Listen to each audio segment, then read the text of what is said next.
So are we recording yet, Garrett? Yes, we are. All right, Check out. today we're doing our big oh, that's cool. Today we're doing our big top 10 rock records show, Hey, which wait. Let's go is like going to be this. a stretch for both of us. We'll do the Bill and Ted thing. Ready? Where we go like this, and then the guitars go. Come on, let's do it. Let's do it. All right.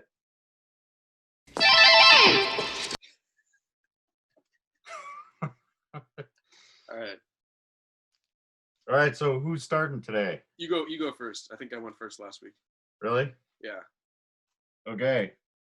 This one's less obvious. Number 10, Deep Purple and Rock. Richie Blackmore totally destroys everyone at this period in time. I mean, he was the guy. I mean, people talk about Hendrix and Clapton, but Richie Blackmore, man, he was the guy. So I got kicked out of, I think it was my 8th grade art class for bringing this to school. Like, we would have once a month, we would have a class where, you know, they would let you bring records. So everyone brought their Captain and Tennille records and stuff. Yeah. I brought this in and they thought I was the devil. Yeah. That's honestly a hard record.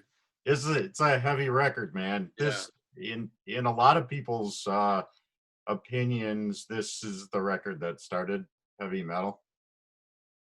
Which probably, I don't know. I mean, the way it sounds now, it's like pretty far removed, but like. Well, but it's still heavy. And, it's a heavy record. This is early too. This is like what, 70, something like that.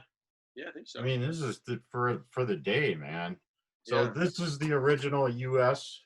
copy, just to show you how obsessive collecting can be. This is the 20th anniversary UK version on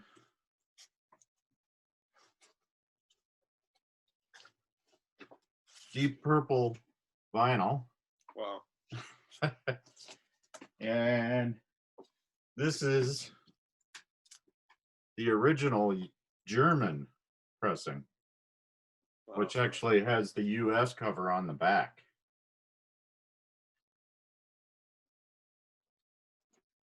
So, yeah, Deep Purple and Rock. That's great. Yeah, so just so for the viewers, so you know, we're kind of like, we're not going to go like the usual, like kind of in-depth, like talking about everything that happened from the Big Bang to the record that we're talking about. We're just going to kind of give like spark notes because we each got like a stack of 10 records here. Yeah, we're going to keep it moving. Yeah. So I'm going to start because I got the shirt on. Da-da-da. This is like, there's a lot of super groups in rock and roll, but like, this is like the super group. So you got Jeff Beck, obviously that's his name on the thing. Rod Stewart, Jesus Christ, man, Rod Stewart is so good on this record. Before he was Rod Stewart. Before he was, yeah, it was like unknown, yeah. Before Maggie May and all that stuff. Right. You got and you got Ron Wood from the Stones playing bass. Playing bass, yeah. And I think it's so Mick Waller plays drums. Who played drums on the other one, the one with the apple on the cover? The Carmen of Peace? No, it was either that one is good too. Actually, that was a one I was maybe thinking. Well, there's Beck, Bogart, and Peace. Right. No, not that one. Like the there's one. Two of those, but there's one before that Carmen of Peace plays on. But there was one. Wasn't it like Keith Moon played on one of them? I don't know. Or maybe John Bonham. Hold on. No, I need to look this up. Bonham. No, I think Keith Moon played on one of them. John Bonham never played on any outside projects. Okay, it must have been Keith Moon then. Yeah. Hold on, I'm gonna look this up very quick. Remember, we got to keep this moving, Garrett. But this is important. Keith Moon, yes. Keith Moon. Keith Moon. Yes. So, oh man, the audio quality of this record is like pretty gnarly, but like that's kind of what makes it so badass. Like this is you gotta blast this shit. Was Amazing. that produced by George Martin? No, I think this is before, produced by Mickey Most. I don't think George Martin produced until they did like Blow by Blow. There and Back. Yeah, no, Blow by Blow, which I think that was before. Didn't you do There and Back too? Probably, yeah. We should have a Jeff Beck episode. Yeah, maybe. Because there's a lot of obscure Jeff Beck. So much stuff. Number 9, Dark Side of the Moon. Gotta have this in there. I know. You know, and I'm sure that you have it too, right? I don't. No? No. So this is a perfect, wow. I mean perfect, first pressing US. It came with 2 posters. Postcard. Hey, Mom, I'm listening to Dark Side of the Moon right now. Well, the chances of having all this stuff still with a copy of this is, yeah, almost 0. But this one, the cover's super nice. The record's nice. I got the MoFi version of this too, but I actually kind of think the original, like a super clean original version, is almost better. Is the MoFi, is that the one where it's like something they like pressed it at half speed or something? So yeah, it's a half speed master on super vinyl. Yeah, I think my roommate that was the original, the first wave of MoFis. Yeah. So that's my number 9 pick.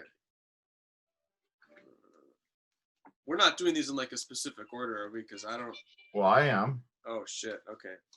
I'm not doing this in any order. This is for me. For anyone who knows me, this is probably not a surprise. This is Katy Lied by Steely Dan. For me, I kind of like. I mean, I'll listen to any Steely Dan record, like depending on what mood I'm in. Like, there's no records really that don't excite me. Yeah, they didn't have any bad records. Yeah. I prefer for me, Asia and Gaucho are like the shit. Just because they got that, because they got like the Caribbean stuff and it's like really tight, and the Tom Scott like horn backgrounds are just so gorgeous. And this is kind of before, this is before like Royal Scam, but this is really good. This is still when they were kind of like really rock. They were like still like a rock band kind of, and then after that, they were still rock, but like it wasn't really like rock anymore. Well, it's because fusion had been invented. Yeah, they were kind of like a pop fusion. It had a lot to do with it. You know? So this one, like Black Friday, like it's got a lot of really bluesy stuff on here. Like what is it? I'm trying to remember which ones are on here. Daddy Don't Live in That New York City No More. That one's really like groovy and kind of gnarly. But then also some really sweet, pretty songs like Rose Darling's really pretty. Bad Sneakers, Your Gold Teeth is amazing. Yeah, this is a great record. I like this one. Dr. Wu is my favorite track on here. Yeah, it's a good one. Yeah. Number 8, Queen 1. Mm-hmm. The pinnacle of modern analog production. And digital production sucks, so we could just say the pinnacle of modern production. What a great record. Yeah. There's so many sounds on this record that I never had heard in the world, had never heard before. I don't think Brian May gets enough, credit for the level of production that he introduced. I mean, he produced it? Well, no, but I mean, he didn't produce it, the record, but the sounds that he came up with on guitar were unlike anything anybody had ever heard. You know, they still are. I still listen to this, and I'm like, how the hell did he do that? Yeah, and their use of harmonizers for the vocals and stuff like that. It was just light years beyond everything else that was going on. And of And course, all their other stuff was great too. But yeah, I mean, and the music on its own would be good already, but they like really took it to the next level. yeah, these guys just basically threw a hand grenade into modern rock and roll. I mean, you know, Yeah, it totally blew it up and everybody started over. yeah. I went and saw these guys. They were the backup band for another band I like called Slade. And these Okay. guys were the backup band, and it just blew my mind. Huh. I couldn't even concentrate on Slade, and I love Slade, but Yeah. after seeing these guys, and it was right when this record came out, I believe. Wow. Yeah. So it could have been any other Queen record too, but I love this one. Yeah. So This one, I'm gonna go in a totally different direction. With why is there still shrink wrap? Oh, let me get this off in here.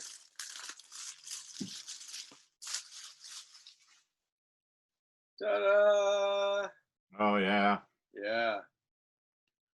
Every song on that record is great. Yeah, this has all the classic ones on it. It's got like Before You Accuse Me, Traveling Band, Ooby Dooby, Looking Out My Back Door. Just I love the scene in Big Lebowski with Jeff Bridges where he's like smacking the top of the car. Run Through the Yeah, Jungle, dude. That like song is badass. every song on the record was a single almost. Full Stop the Rain. Yeah. As long as I can see, I'm not gonna list all the songs. All the songs on here are epic, and I love this album cover too. This is a fun album cover. Yeah. But these guys are so classic. I'm glad you picked that because I kind of forgot about it. I forget about them all the time. And then like when people hear Creedence, like they don't like think about them all the time, but when they hear them, they go, "Oh yeah." Yeah, they instantly smile. Yeah. Yeah, it has that effect on me too. It's like, yeah, that's why I started playing guitar. Yeah. You know? Yeah, it's great feeling music. All right, so this would be, what was that? That was 8. I don't know. Yeah, that was 8 for me. So this is number 7 for me. Oh, you made me take it out of my stack because you had it. Okay. I felt like it would be sacrilege if we didn't bring them up, but I'm glad you have. Well, you know, it's like a lot of these bands. You know, it could be any record by these guys, but I just like this one. Here's the little strip that came with it. This is the Classic Records version, the original, the first Classic Records version that everyone talks about. I've got all of the Zeppelin records in that first classic pressing. But yeah, the reason why I like this one the best is just it's kind of when they got really deep. You know, the Rain song and stuff like that. Yeah. It just really, really kind of got psychedelic, you know? What tunes are on here? Does it not list the tunes? Oh, here we go. They got Over the Hills and Far Away. The Crunge, that one's pretty sweet. One of them is in 9. One of them is like an odd meter thing, but it's like a James Brown thing, but it's in 9. Well, the Crunge was almost funk. Yeah. You know, Dancing Days, right? Yeah. Is on this? Yeah. That's a great. Another sort of funky tune. You know, this is when they really started kind of stretching. Yeah. So, like I said, it could have been any Zeppelin record, depending upon what day and what kind of mood I was in. But I really like this one. Yeah. All right. So this record, I owe this record an apology because I didn't listen to it till recently, and I feel like an idiot. Like so when I was like a kid, I used to like listen to classic rock, the classic rock station, which is kind of weird now that I think of like who's like 10 years old listening to. But anyways, and the only songs I heard by these guys were like the two famous ones on this record, like White Rabbit and Don't You Want Somebody to Love. And I just couldn't handle them when I was a kid. Like I didn't get Grace Slick at all. Really? I don't know. Yeah, like I'd never heard a woman sing like that. You know what I mean? Like I grew up in a Waldorf school, and like all the teachers would sing to us, and so there was like, Garrett, come back inside. Folky. It was what? It was folky. Yeah, it was very so that's how I thought. Yeah, so that's how I thought women sang. And Grace Slick comes out and she's like belting all this crazy shit, and I'm like, what? That's not right. So I kind of just thought that they just played really like hard, kind of intense stuff, but I don't know. I listened to this record and there's so much crazy music on here, like Yeah, so there's a much lot of depth. different styles. Yeah, yeah, and guys, Grace Slick is badass. Yeah, Like well, she's incredible. Yorma is too. Who was Yorma, the other? Yorma Kaukonen, the guitarist. Yeah. Oh my God, he's He's incredible. amazing. Yeah, Yeah. he's an amazing fingerstyle player too these I think days. Still. that's Embryonic Journey is the one that he plays on Yep. here. It's like a solo piece. Dang, this record is incredible. Yeah. It's an amazing record.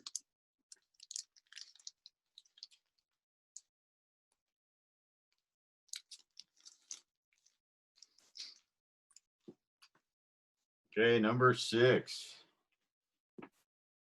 Exile on Main Street. Oh yeah, okay. Rolling Stones. Which, arguably might be the best Stones record. I don't know. They're all the best Stones record. But I love this one. Like, I love the flow of it. I love that it's loose. And it's grooving, man. It's a great record through and through. What tunes are on there? Hubble and Dice, Okay. Yeah. I don't know. See here. Rocks Off, Rip This Joint, Hip Shake, Casino Boogie, Sweet Virginia, Torn and Frayed, Black Angel, Love and Cup. Nice. Great stuff. I'm just gonna keep doing totally opposite things of what you're bringing up. That's a good Radiohead. I mean, you could. This is another thing. You could kind of pick almost any Radiohead album. Some of their stuff is more like takes a little bit more. Like you kind of have to give it some time and give it some attention. This one to me is very very accessible. I can't read what songs are on here because they have this whole weird lettering thing, which I don't necessarily like that much. Weird Fishes is kind of the famous one. It's really amazing. The guitar playing on that is incredible. And then what else they got on here? Like all of them, yeah. Yeah, it's when they started to videotape, introduce some electronica into their sound. Yeah, I was gonna do OK Computer, which I think is still actually probably one of my favorite records of all time, but I didn't want to. I thought it was so obvious, like everyone listens to that. This one is probably if you like OK Computer and you haven't listened to their stuff, this is probably a good next step. Or I really like Amnesiac too. That one's really good. Yeah. Number 5. Dylan, Blood on the Tracks. This is the first version with a little mural on the back. And then I recently picked up the lo-fi one-step version, which is the ultimate, numbered 45 RPM version of this record. But phenomenal songwriting. This probably influenced me playing acoustic more than any other record. Is that with the band, that one?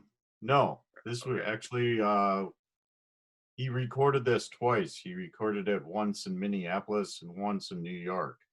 Wow. And actually I think some of it was even done in Nashville. So there's a lot of outtakes floating around, and there's like an alternate version of this, and just phenomenal songwriting. I mean, as far as Dylan goes, everything he did was phenomenal. But as far as songs go, Meet Me in the Morning, Lily, Rosemary, and Jack of Hearts, If You See Her, Say Hello, Shelter from the Storm, Buckets of Rain, Tangled Up in Blue, Simple Twist of Fate, You're a Big Girl Now, Idiot Wind, and You're Gonna Make Me Lonesome When You Go. It's like every song on this record could be my favorite song. Yeah. In any given day. So number 5, Yeah. Blood on the Tracks. This is what I brought. You're gonna hate me for this. A greatest hits record? I haven't done my Dylan dive yet, so this is what I listen to. But like, In like some every song countries, this would be illegal, you know. I know, but every song on this is great. Well, that's the idea of a I greatest know, hits. but they're That's why not they call usually, it greatest but not hits, always. Yeah, I know. and Well, I not don't know. This is from like, shittiest hits. okay. I should have swapped it out for something else. But this is like, it's a great record though. It's a good for like car rides and shit, man. It's got all the great songs. Now, the on record police have just given you a citation, I think. It'll be coming in the mail. I'll get back to you once I go deeper into his stuff. I don't have any of his records. Well, I can help you with that. I know. Got a shitload of Dylan stuff right now. Yeah. So number 4.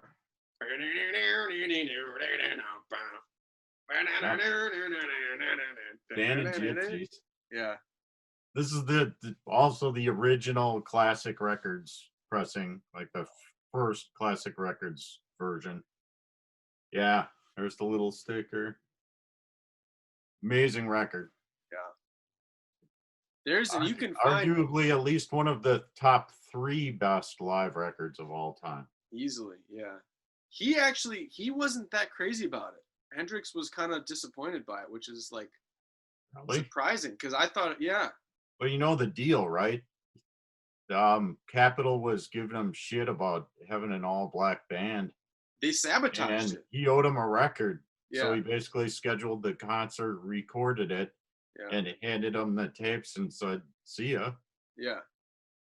But yeah, there's a whole thing. We should almost do a Hendrix. I mean, we could do knows the Hendrix record. show.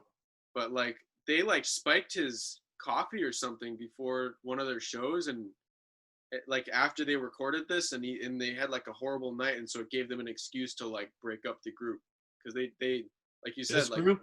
Yeah. Like the label spiked his coffee. No, it's a real thing. Well, what I heard was he played with Billy Cox at Woodstock. He was in the Woodstock band. Right. But I think, that there was just a lot of politics with being who they were at that time. And it's controversial. Like it was Hendrix went to Reprise and started recording for, them.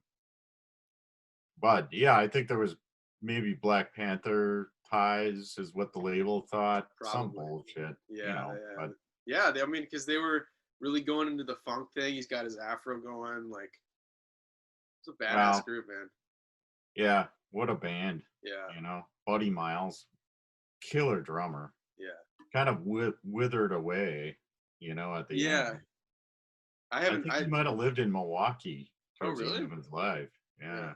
Oh, I met Billy Cox.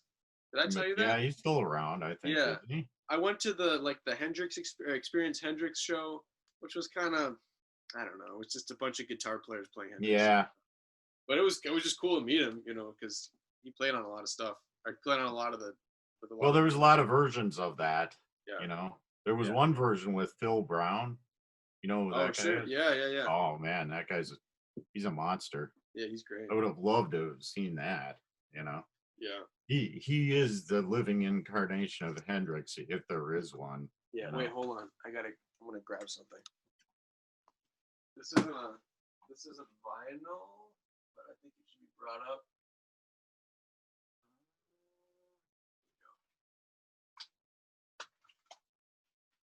This is it. Yeah, this is it. Here we go. You seen this? Yeah, I've got it. Yeah, this is just so for anyone who hasn't seen this. Like, this is more. I don't know if this is the all there of was the two stuff they shows. recorded. Yeah, so this is most of.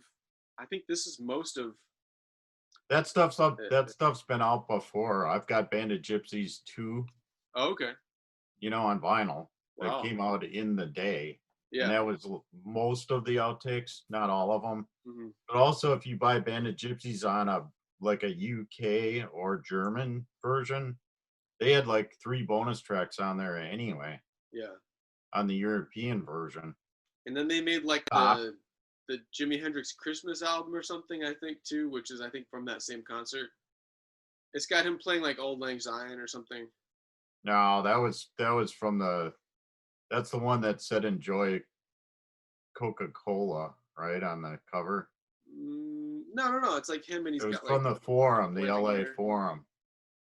Yeah, it was like a New Year's Eve show or something like Yeah. that. Well, this was a New Year's Eve show Oh, because well, it he was a different plays. New Year's Eve show because it Yeah, wasn't this. because It he was a plays different Old Lang band. on here. Yeah.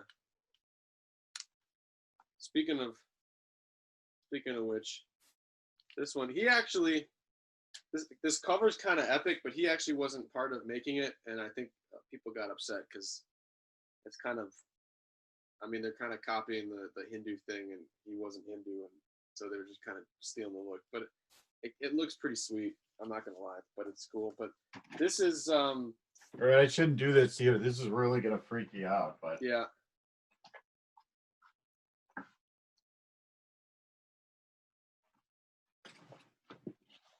What is that? here's a unpublished photograph of Jimi recording that record in the studio. That's amazing. A friend of mine's an artist in Los Angeles, and he knew the photographer that was at the session. Yeah. So up here, I've got a whole bunch more. They're all unpublished. He gave me the strip, the little strip, and I took them and got them enlarged. Wow. That's incredible. Yeah. Yeah. So this album is kind of famous as like kind of his songwriting, like where his songwriting was really good. I mean, his songwriting is always pretty excellent, but this one is like he really took it far. Well, Spanish Castle Magic, that was just a banger. That one just is like, Yeah, I love that song. But he's also got like Little Wing, that's kind of like a standard now. If 6 was 9, that one's good.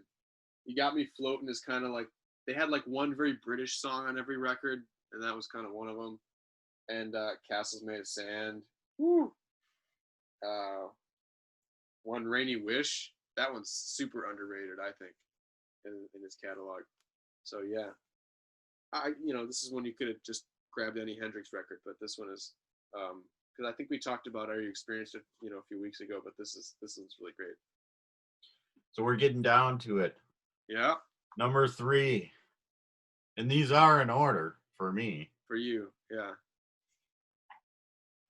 Wait. King Crimson, the Court of the Crimson King.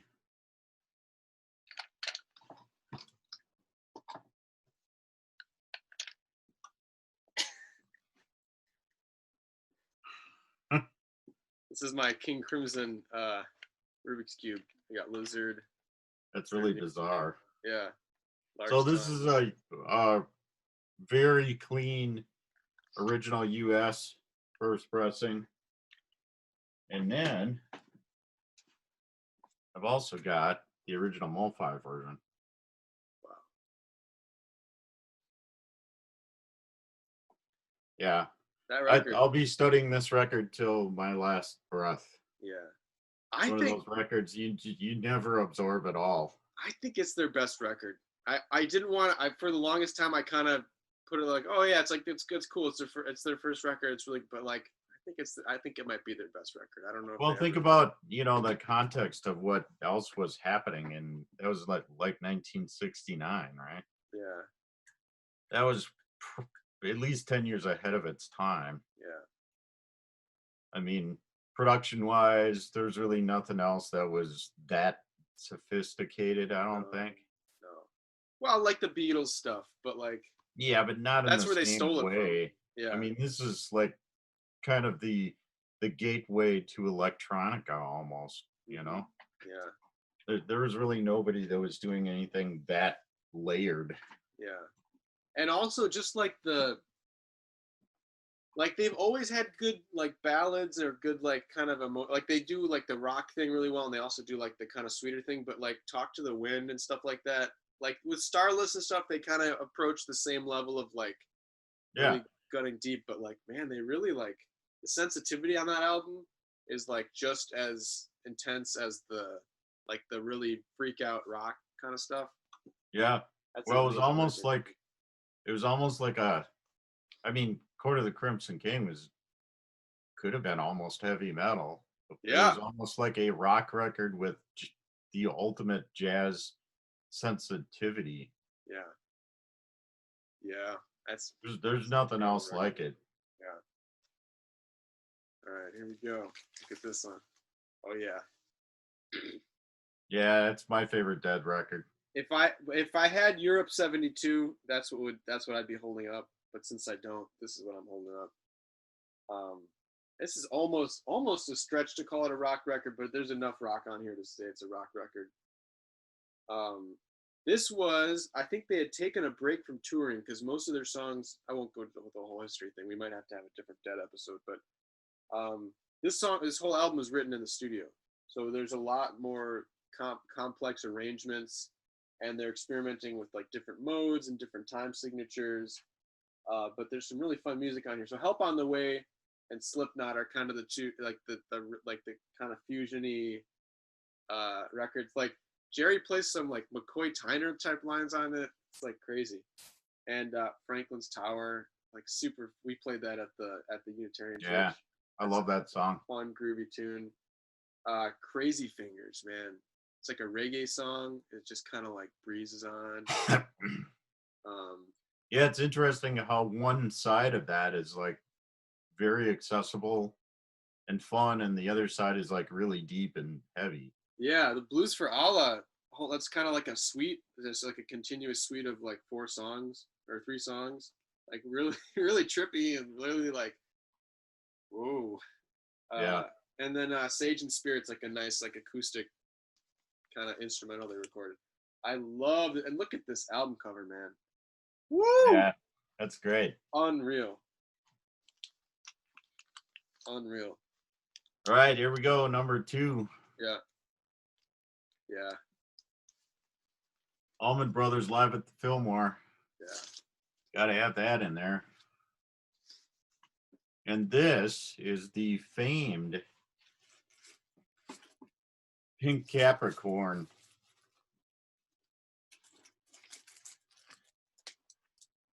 So this is a first pressing.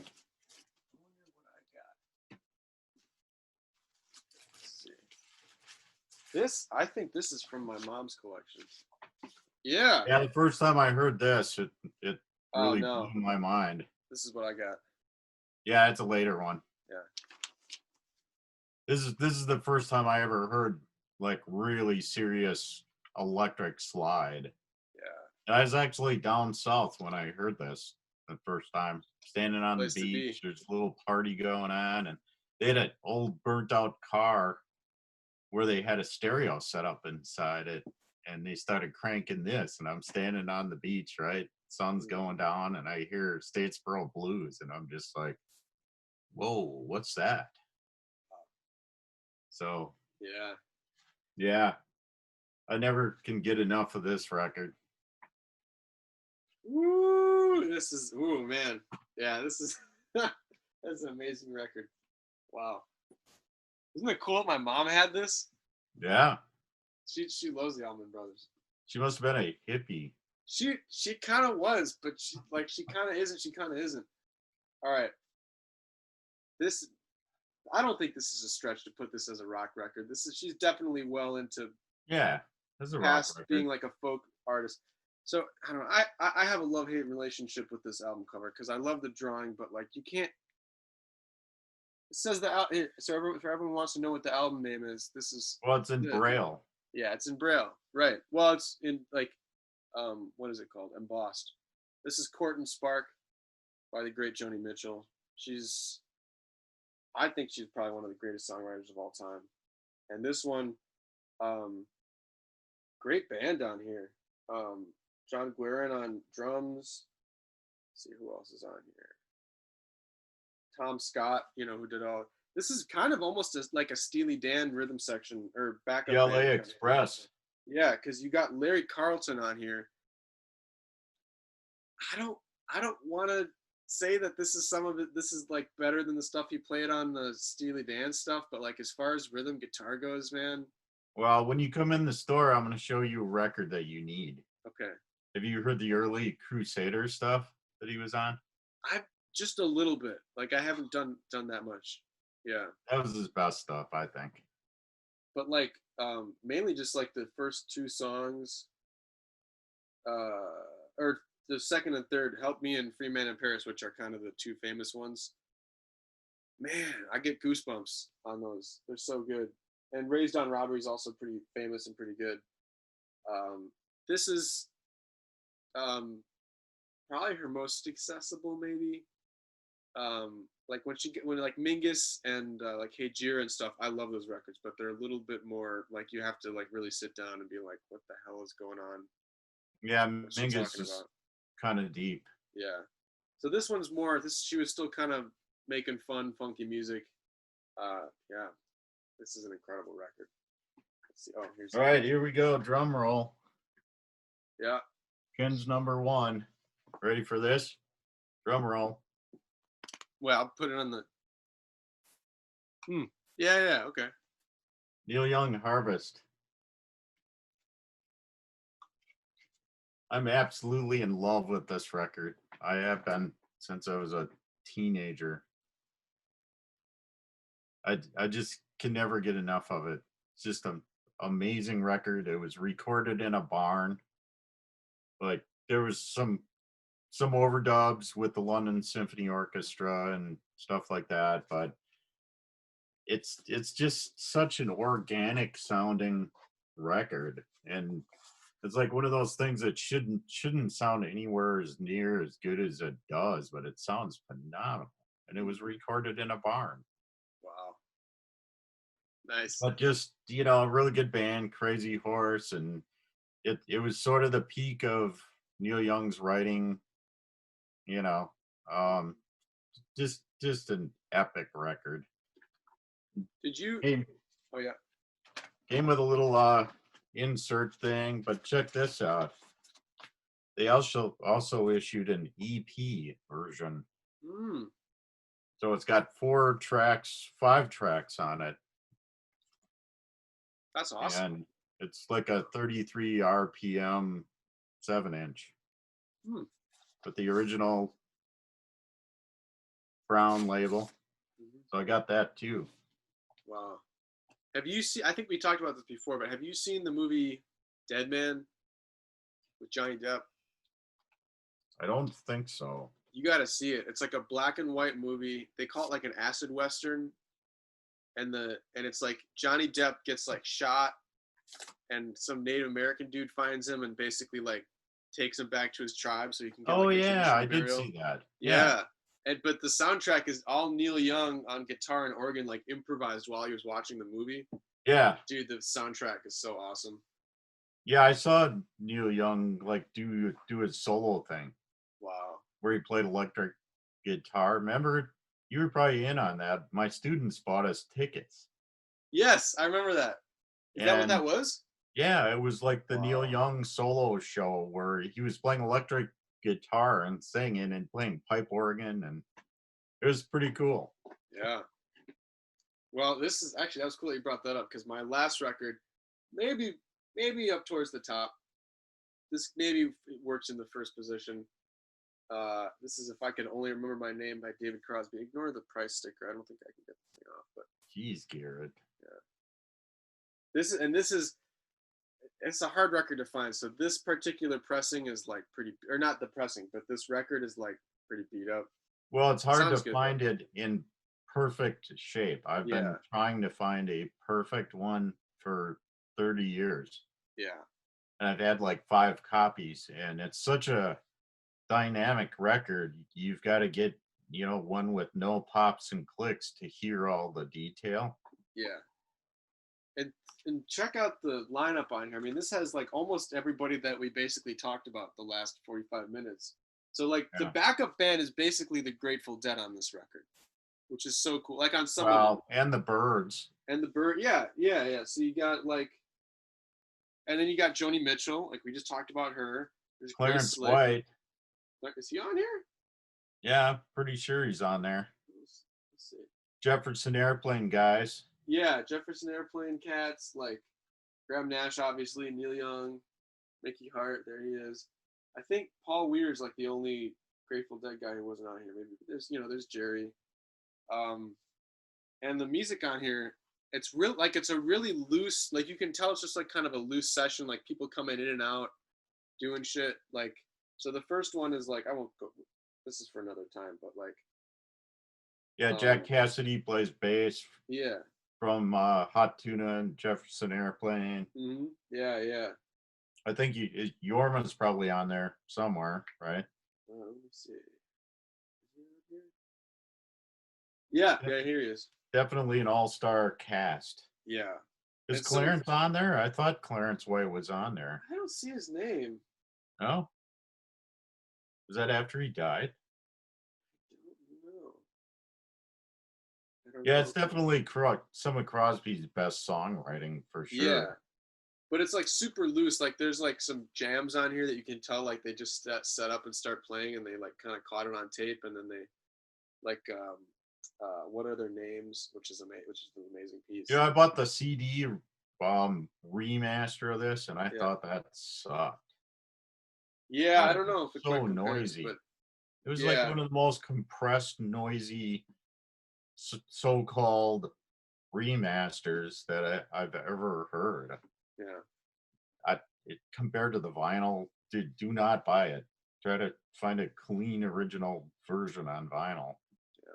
That's one of those records I would buy like every copy I came across just out of principle. Do I look like I'm him? No. No. Okay, so that's our top 10. Yeah, rock and roll. That wasn't as hard as I thought. No, I think we got through that pretty quickly. Yeah, we're good. We're good. You picked up a lot of the stuff that I probably didn't remember. Yeah. There's so much stuff, you know, and yeah. And if we did it again, it would be different. Yeah. At least some of it. Mm-hmm. Yeah, we could probably do another one another time, like a month or two from now, and just see how we're feeling as far as rock records. Yeah. Rock is a weird thing because like none of these records sound like each other at all. Like you couldn't confuse Well, that's because they were most of them were done in a era where, first of all, everything was pop. Mm-hmm. You know, like a lot of these records were actually pop records. Yeah. And secondly, the definitions of rock music hadn't really been established yet. Right. Or if they were established, they were kind of ignored. These guys were busting out the walls, you know? Yeah. Yeah. This is all pretty outside the box stuff. Yeah. So, unfortunately, I don't know that we're going to see another era like that. Yeah, it doesn't seem like it. I mean, we're not going to see it on the cultural level. I mean, there's certainly bands out there who are making the same quality of music, but they just don't have the kind of status. Yeah, but they're doing it differently. Yeah. I don't know. Digital recording can be good, but it's not the same. Not when you listen to something and you can like tell that it's on tape, and you can tell that it's recorded in like a room, and well, I think the way I'm doing it is as close as you can get with all, you know, tube outboard gear, right.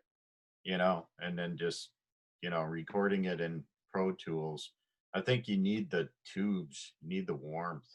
Yeah. And back then, that's all they had, and I think, you know, the work ethic was different too, because they couldn't just edit stuff, you know, in seconds. I mean, they kind of all had to be really good. Yeah. To do what they were doing.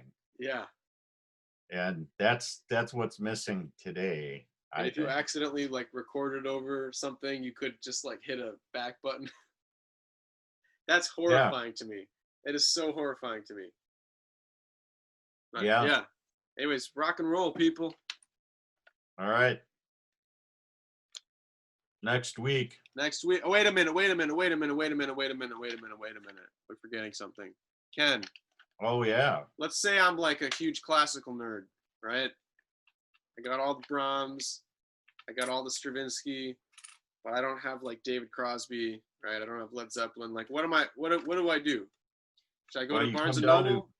You come down to Paramount Record Shop on Friday or Saturday, and you dig through the vast assortment of incredible records. which is ever changing, by the way. Yeah. We're always adding stuff. It's like a vast sea of culture. We're always, throwing buckets of new stuff into the sea. So lots of stuff. And you're coming in this weekend, right? Yes. Okay. Guys, go there. Otherwise, the Cyclops is going to come and get you. All Right. We're gonna end right here. Next week. All right. Bye, everybody.